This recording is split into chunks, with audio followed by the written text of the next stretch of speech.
In tonight's Dateline Defense, Metrojet Flight 9268. Over the weekend, a Russian passenger jet crashed in Egypt's Sinai Peninsula 20 minutes after takeoff.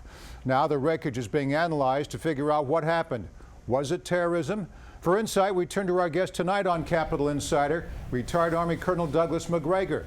He's a decorated combat veteran, author, PhD, and Executive Vice President of the Burke-McGregor Group. Doug, U.S. officials report intelligence satellites picked up a mid-air heat flash from the Russian jetliner before it went down. Investigators have ruled out a missile strike, but some say a small bomb could have been the culprit. ISIS has claimed responsibility for the crash. Do you think that's the case?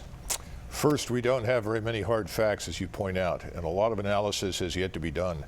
But let's be clear about something. Egypt is in very serious trouble right now. It is overflowing with terrorists of all kinds who are trying desperately to unseat General Sisi from power. Anything is possible, and the Egyptians obviously don't want to broadcast that truth because they need the tourist dollars. But I think it's still possible that, yes, a bomb aboard could easily have been exploded. If ISIS was behind the crash, would this be the first time they carried out something like this? I know they're not happy with the Russian presence in Syria. It may be, but of course, attacking the Russians this way is not necessarily a smart move. Well, now, speaking of Syria, Doug, the U.S. has announced it will send troops to the country for the first time. The Obama administration maintains they will be in non-combat roles, but with Russian, pro-Assad, ISIS, and rebel groups in the region, isn't it likely that these soldiers would have to engage in some sort of fight? First of all, I really dislike this business of saying, well, they're not really in combat. If you're on the ground, you're being shot at. As far as I'm concerned, you're in combat. We should just be honest about it. First of all, it's in the interests of the soldiers, sailors, airmen, and Marines who we put in harm's way to dignify what they do with that truth. I don't understand why we don't simply say that. The second point is, yes, they're going to be at risk, and they're primarily going to be working with the Kurds. And that's problematic because ultimately the Kurds we're working with are interested in an independent state, and that puts us in direct conflict with Turkey. Let's look at a bigger world view. What about Russia? The Cold War may be over, but there seems to be a continuous chill between the U.S. and Putin. Will that get worse? You know, it's hard to tell at this point. I think there are areas where we can cooperate. Obviously, we share a similar enemy. Russia has been at war for a long time with the Sunni Arab Islamists, Turkish Islamists. Again, Sunni, not Shiite. So I think in that sense, yes, there's an opportunity for us to cooperate. In other areas, when you talk about Europe, you talk about Northeast Asia, no.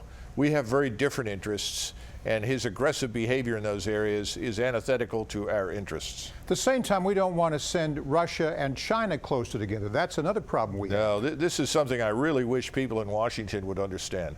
Russia and China are not natural strategic partners by any means. They have very different interests.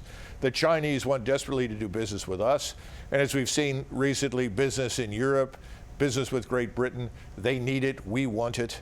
Russia is in a different category, and they have differences with the Russians over Central Asia. So yes, this business of irritating China or threatening China is self-defeating because we don't want those two to forge a close relationship. It's unnatural. Back to the Mideast. Aside from sending troops to the region, we're talking about Syria. Multiple nations are engaged in peace talks to figure out a solution, but now Iran is threatening to pull out of the discussion.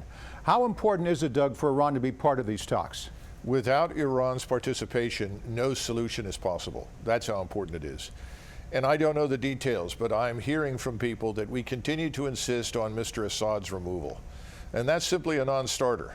That will not be tolerated. The Iranians are fighting for this Mesopotamian Shiite crescent we talk about. And we forget that the majority of the people that live in that crescent really are Shiites. So Iran is not going to back down. With the U.S. now in the fray, what's your prediction on Syria, Doug? You know, Syria doesn't exist. We need to recognize that truth. We need to come to terms with it and look at some alternative structure that allows for a peaceful settlement. That means recognizing that Mr. Assad will stay for how long is anybody's guess, and he will control some of that state that we formerly called Syria, and also understand that Mr. Erdogan in Turkey is going to demand that his Sunni Arab Islamist friends get a chunk of the territory as well. The question, of course, is what do we do about ISIL? which is a continuous irritant, and Mr. Erdogan in Turkey is mightily responsible for the survival of that Islamic caliphate. Before you go, Doug, let's talk about the war games you've been involved with. Simulation in the Baltic. Explain that. Look, in the Baltic, which is a very tough place to defend, Lithuania, Latvia, Estonia, the Russians are suspected of potentially fomenting trouble there because about 25% of the population in Estonia and Latvia is Russian. We fear that they may try to do in that area of the world what they did in Ukraine. So what we did is we put a simulation together that pitted the status quo U.S. Army force on the ground of about 28,400 against a new attacking force of Russians of about 23,000. And the Russians ultimately annihilated the U.S. Army force on the ground. Then we reorganized that force into two what we call recon strike groups of about 5,500 men each, gave them different weapon systems, organized them differently, and that 11,500 man force utterly destroyed the Russians. The point is, people have trouble imagining the future, Morris. That's right. And as a result, we keep reenacting the past.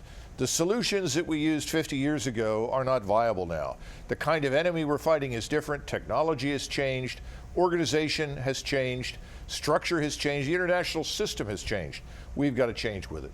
Always telling it like it is. Retired Army Colonel Douglas Macgregor, Executive Vice President of the Burke Macgregor Group. Thanks, Doug. Thank you, Morris.